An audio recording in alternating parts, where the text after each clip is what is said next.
Bonjour à tous. Je voulais partager avec vous mes recherches sur les noms de Jésus dans l'Apocalypse et je me suis intéressée à Apocalypse 3, verset 7, où Jésus est appelé celui qui a la clé de David, celui qui ouvre et personne ne fermera, et celui qui ferme et personne n'ouvrira. Alors pour commencer, je voulais juste remarquer que le temps utilisé est celui du présent. Et en conjugaison, le présent est utilisé pour exprimer une vérité générale, c'est-à-dire une, un fait qui est valable pour tout le monde et qui est toujours d'actualité. Donc Jésus est appelé celui qui a la clé de David. Par définition, celui qui a la clé est celui qui a le pouvoir d'ouvrir ou de fermer. Donc, la clé est un symbole d'autorité.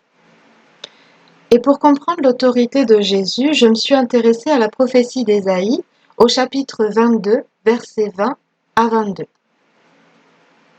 Et il arrivera en ce jour-là que je ferai appel à mon serviteur Éliakim, le fils de Hilkia. Je le revêtirai de ta tunique, je le ceindrai de ta ceinture, et je lui remettrai ton pouvoir politique.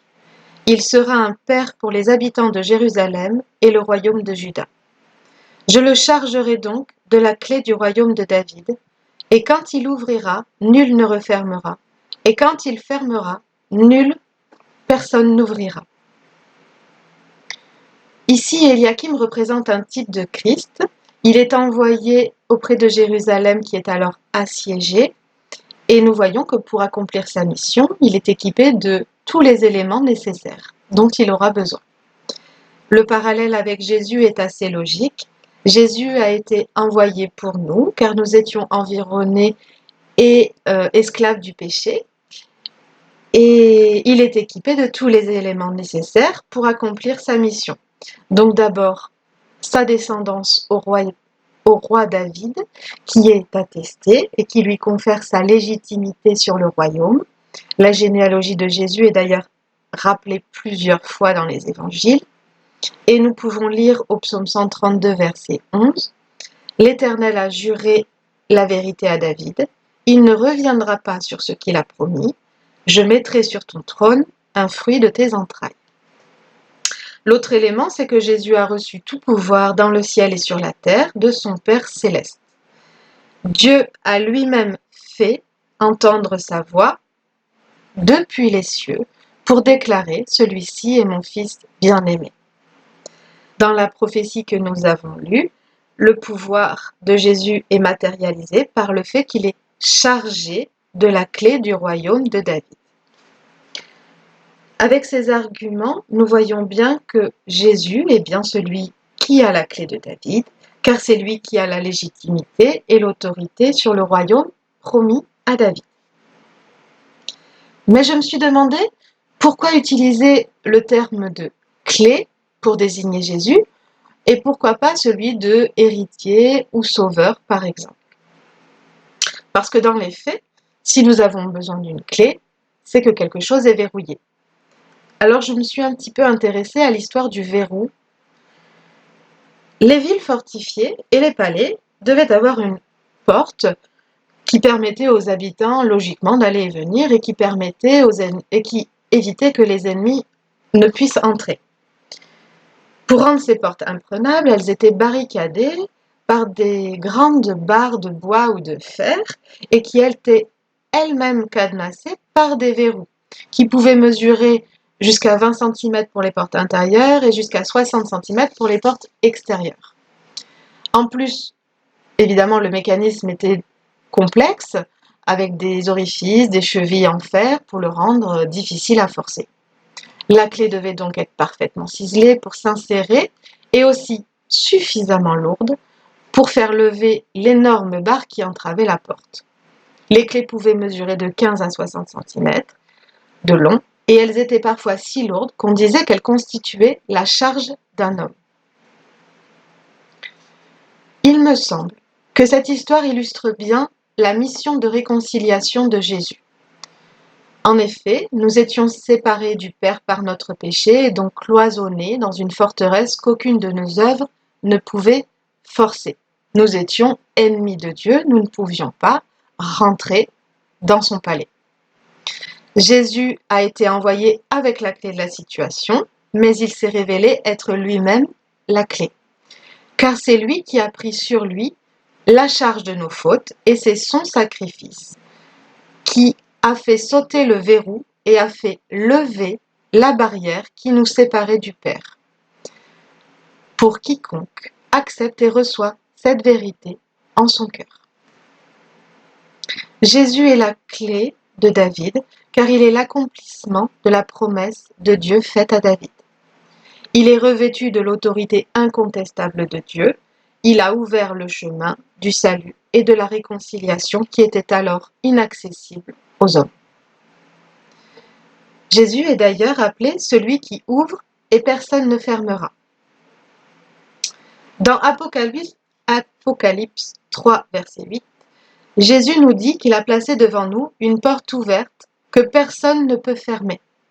Et dans Jean 10, verset 9, Jésus affirme « Je suis la porte. Si quelqu'un entre par moi, il sera sauvé. » Nous avons déjà vu dans la prophétie d'Ésaïe que le pouvoir de la clé, et donc de Jésus, était total, car ce pouvoir ne pouvait être contrarié en aucune manière. Personne ne peut inverser le cours de la décision qui a été prise par celui qui la détient. Nous voyons à quel point la volonté de Dieu est souveraine et toute puissante. Pourtant, si la parole nous dit que personne ne fermera, c'est bien que quelqu'un va essayer. D'abord l'ennemi, qui sait par sa défaite à la croix qu'il est déjà vaincu. Mais il va pourtant déployer beaucoup d'énergie à tenter de détourner les hommes du plan de Dieu. Heureusement, nous savons que Jésus a dépouillé les dominations et les autorités et les a livrées publiquement en spectacle en triomphant d'elles par la croix. Colossiens 2, verset 15. Donc, malgré les projets de l'ennemi, la victoire finale est déjà celle de Dieu. Car Jésus est ressuscité, la mort a été vaincue.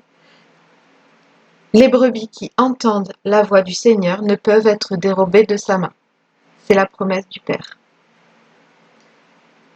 Ensuite, les hommes. Jésus nous met en garde dans Colossiens 2, verset 8, de ne pas nous laisser séduire ou tromper par de vaines philosophies qui s'appuient sur les traditions des hommes et sur les rudiments du monde.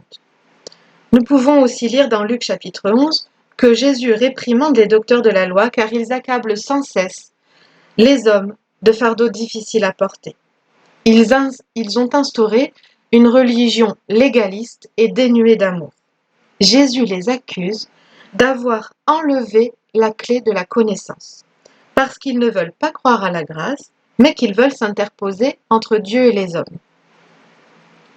La clé, c'est Jésus, et si on enlève la clé, on enlève l'autorité. Jésus a reçu seul l'autorité, car en lui habite toute la plénitude de la divinité. Nous avons, au moyen du sang de Jésus, une libre entrée dans le sanctuaire par la route nouvelle et vivante qu'il a inaugurée pour nous au travers du voile, c'est-à-dire de sa chair. Hébreux 10, versets 19 et 20. Donc l'ennemi essaye de fermer, mais sa défaite est déjà actée, ça ne marche pas. Les hommes essayent de fermer en voulant se remettre sous la loi, mais leur légitimité et leur autorité est très limitée et donc tout à fait contestable. Seule la volonté de Dieu réside. Par décision divine, Jésus est celui qui ouvre le chemin du royaume éternel pour ceux qui croient. Mais Jésus est aussi appelé celui qui ferme et personne n'ouvrira. Le terme grec utilisé pour fermer est kleio, qui signifie simplement fermer, clore, mais qui est utilisé ici dans un sens métaphorique pour exprimer que l'entrée du royaume des cieux est obstruée. Bon, alors pourquoi vouloir fermer ce qui vient d'être ouvert? En fait, je pense que la question ici n'est pas tant pourquoi, mais plutôt pour qui. Nous l'avons vu, Jésus est venu afin que quiconque croit en lui ne périsse point, mais qu'il ait la vie éternelle. Dieu a placé devant nous deux chemins. Je vous offre le choix entre la vie et la mort, entre la bénédiction et la malédiction. Choisissez donc la vie afin que vous viviez. Deutéronome 30:19. Par amour pour nous, Dieu nous laisse le libre arbitre. Nous avons le choix de croire dans le sacrifice de Jésus à la croix et dans la grâce qui nous est offerte, ou bien nous pouvons refuser de croire. Le message de Jésus est clair. Il dit qui il est et il dit ce qu'il offre. Je suis le chemin, la vérité et la vie. Personne ne va au Père sans passer par moi. Et il nous avertit aussi des conséquences de nos choix. Celui qui croira et sera baptisé sera sauvé, mais celui qui ne croira pas sera condamné. Marc 16:16. À nouveau, le message est clair. Pour ceux qui ne veulent pas croire, l'accès au royaume éternel est fermé. Jour après jour, la patience de Dieu s'exprime pour que tous les hommes puissent entendre, voir et recevoir l'amour de la vérité. Ce que Dieu nous demande, c'est d'avoir un cœur humble, sincère et disposé pour recevoir la grâce. Il faut être honnête. Nous pouvons ne pas toujours tout comprendre. Nous pouvons douter, nous pouvons parfois chuter, nous tromper ou même faire fausse route. Mais nous pouvons avoir confiance en Dieu qui est juste et qui sonde parfaitement les cœurs. Il sait et il reconnaît ceux qui lui appartiennent réellement. La grandeur de Dieu s'exprime dans le respect du libre arbitre de chacun, c'est vrai. Mais vient un jour où, à force d'endurcir son cœur, les yeux et les oreilles se ferment aussi, et en quelque sorte, Dieu se retire. C'est ce que Jésus explique à ses disciples dans Matthieu au chapitre 13. Il explique pourquoi, lorsqu'il parle en parabole, certains comprennent et d'autres non. Si le cœur de l'homme est hostile à la vérité, et donc à Jésus, c'est ce que Dieu appelle le blasphème contre l'esprit. Et c'est le seul péché qui n'est pas pardonné. Matthieu 12:31.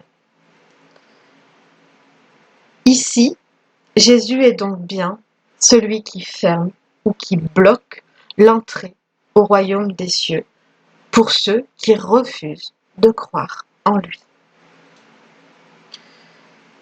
Dans Matthieu chapitre 25, à partir du verset 33, Jésus explique à ses disciples qu'à la fin des temps, il reviendra pour juger les nations. Il rassemblera tous les peuples de la terre devant lui et les séparera en deux groupes. Au premier groupe, ses brebis seront à sa droite, et il leur dira : « Venez, vous qui êtes bénis par mon Père, prenez possession du royaume qu'il a préparé pour vous depuis la création du monde. » Puis il dira aux autres qui seront à sa gauche : « Retirez-vous loin de moi, vous que Dieu a maudits, et allez dans le feu éternel préparé pour le diable et ses anges. » Ici se traduit clairement que pour ceux qui croient, la porte est ouverte, tandis que pour ceux qui ont refusé de croire, la porte du royaume est fermée. Au jour fixé par Dieu seul, le temps du choix sera terminé et Dieu jugera. Et nous savons que ce jugement sera irrévocable, car une fois la porte fermée, plus personne ne peut l'ouvrir. Jésus nous l'annonce clairement dans Luc au chapitre 16, par l'histoire de l'homme riche et du pauvre Lazare. Pendant que le premier jouissait parfaitement des plaisirs du monde sans se préoccuper de rien d'autre, l'autre souffrait dans sa chair et était totalement déconsidéré. Jésus nous révèle que lorsque Lazare mourut, il fut conduit par les anges pour être consolé auprès du Seigneur dans le royaume céleste. Tandis que l'homme riche fut enseveli et conduit dans le séjour des morts, où il nous est dit qu'il souffrait cruellement. Jésus insiste sur la sévérité de la situation, car il explique que l'homme riche leva les yeux et aperçut très loin Abraham et Lazare à côté de lui. L'homme riche a imploré l'aide et la pitié, mais la réponse fut sans appel. Il y a maintenant un immense abîme entre nous et vous, et même si on le voulait, on ne pourrait ni le franchir pour aller d'ici vers vous, ni le traverser pour venir de chez vous, ici. La porte est bel et bien fermée. Jésus est véritablement un ami pour nous, car il nous dit toute la vérité sur les projets de Dieu. Rien ne nous est caché, et nous sommes ainsi capables de faire un choix éclairé pour nos vies. Restons attachés à lui, car il est la clé. Et avec la clé, on entre. Sans la clé, on reste dehors. C'est d'ailleurs bien ce que Jésus nous a dit. Sans moi, vous ne pouvez rien faire.